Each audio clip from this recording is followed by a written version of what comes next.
Hello, and welcome to another installment of the Pug's Thoughts in the Doghouse. I'm Pug, and here's what I'm thinking. It is a really dark day today in Ellensburg.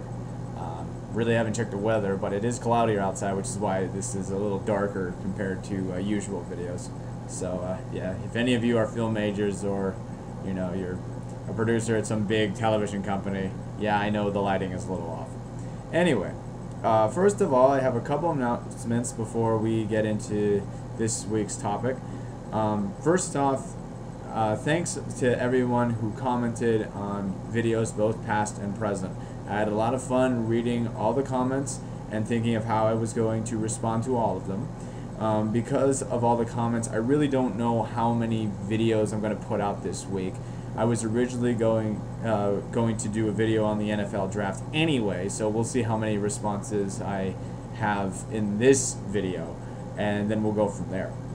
The second announcement is this. I'd like to give a shout out to Baby Ralph 12. Thank you very much for the video response. Really nice of you. I did watch it, and I appreciate the effort and the time that you took to put that video out. So thank you very much. And then finally, I'd like to thank SMR07. Good to hear from you again, by the way. Baby Ralph 12, Dev N Gab, and Ryzen X above for subscribing. All of those usernames. Thank you all for subscribing. Okay, with the announcements out of the way, let's talk about this week's topic, which is the NFL draft. It's kind of a requirement to talk about the NFL draft. It's one of the biggest events in the sports year. It has a ton of hype with a ton of college players that could potentially be NFL stars. Now, my interest in the NFL draft throughout the past few years has increased. It's because the Seattle Seahawks have had high draft picks, and because I've been fortunate enough to cover players from my alma mater, Central Washington University, who could potentially be drafted or signed with NFL teams. There's a list of 7 players this year who have a chance to get signed or be drafted. If you want that list, I'll message that to you. I won't go into that too deeply. And also last year, we had 2 former Central Washington Wildcats sign undrafted free agent contracts with 2 NFL teams. Our quarterback Mike Riley signed with the Pittsburgh Steelers, and our tight end Jared Bronson signed with the Miami Dolphins. Well, what happened to those players, you might ask? Well, Bronson got hurt and was cut, and I lost track of him after that. Riley played some preseason games with the Pittsburgh Steelers before getting cut. Later on that last season, he was signed by the Green Bay Packers and was cut again. And now he's on the active roster for the St. Louis Rams. So he's still wearing an NFL uniform. And based off on the website and ESPN, I actually see that his name is still on the roster as of this time. So that's what he's done. But despite my interest going up in the draft, I still don't like watching it, and I still think it is the most overrated event in sports. It's the most overrated thing. No questions asked. I've never experienced such an event that is so overhyped and sometimes means absolutely nothing. After the draft is over, every fan of every team, with the exception of the Oakland Raiders, Cleveland Browns, and maybe a couple of others from this year, every fan thinks their team is going to the Super Bowl. I mean, I remember when the Seahawks got Aaron Curry last year and Lawrence Jackson the year before. People were stoked. I heard so many people saying they were going to buy these players' jerseys, and that they thought the Seahawks were back and ready to go, make a deep run into the playoffs, and they hadn't even played a game. I mean, and look at the players I mentioned. Both Curry and Jackson have played okay. They are improving to a certain extent. They haven't been great. They've been okay, but as of right now, they're not NFL Hall of Famers. I don't mind talking about the NFL draft because I understand the excitement and hope behind getting new players. That's understandable, but I'm not going to sit in front of the TV to watch the draft the entire day. There are more important things going on in sports like actual competition. You know, because here's what the draft does. Here's what the NFL draft does.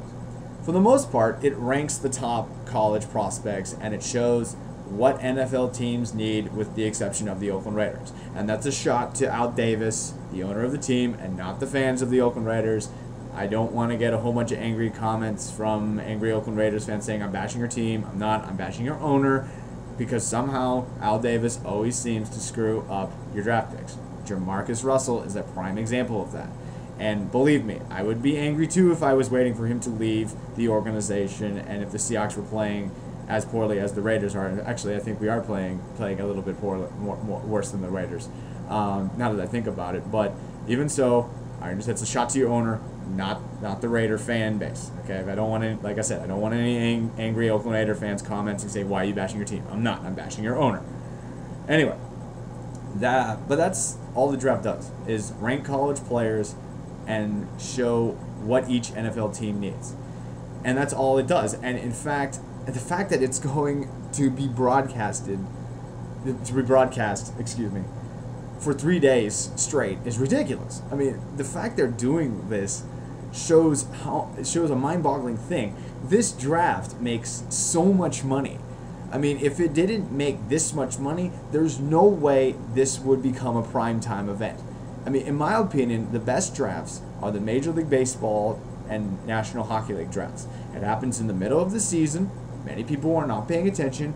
And when players, the draft picks, go up to either AAA baseball or to the American Hockey League, that's when fans start paying more attention to them, because they know the players are on the cusp of competing on the professional level.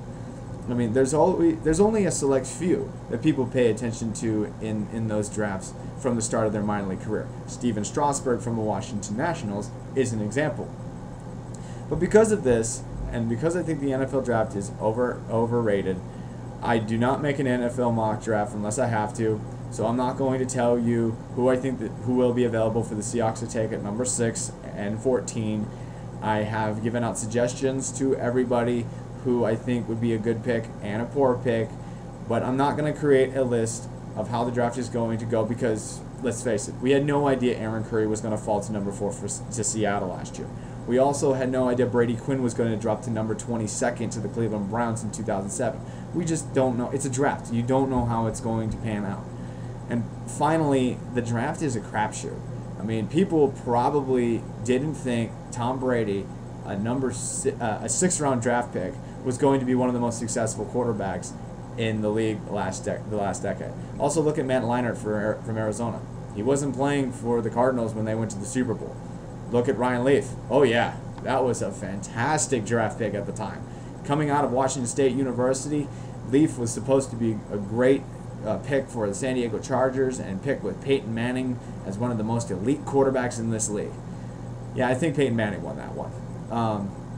And we just don't know what's going to happen when these players put on NFL jerseys. I mean, they haven't played at this level. I mean, I get more excited over free agent signings because there's at least something on paper for how a particular player is playing and how they're doing in the NFL. So, once again, I do not have a mock draft for you. Sorry if you're a little disappointed, but I will say who I think is who should go number 1, and I'll do that in my next video. It has to do with the St. Louis Rams and a former Central Washington Wildcat. And no, I do not think a Central Washington Wildcat or player will be taken at number 1. No, I do not think that's going to happen. But check that out. But before I go, I'm going to tell you what I'll be watching instead of the NFL draft. First off, I'm going to be watching the Seattle Sounders FC on ESPN2 on Thursday, taking on FC Dallas for the Major League Soccer Game of the Week. Also, I'll be checking out Seattle Mariners games throughout the weekend, and of course, the NHL playoffs. Go Islanders, even though they're not in. I'm thoroughly enjoying the NHL playoffs. They, unlike the NFL draft, are competitions. So tune in later for my next video and find out who I think should go for at the number 1 pick overall with the St. Louis Rams. Feel free to comment on this. Until next time, this has been another installment of the Pug's Thoughts in the Doghouse.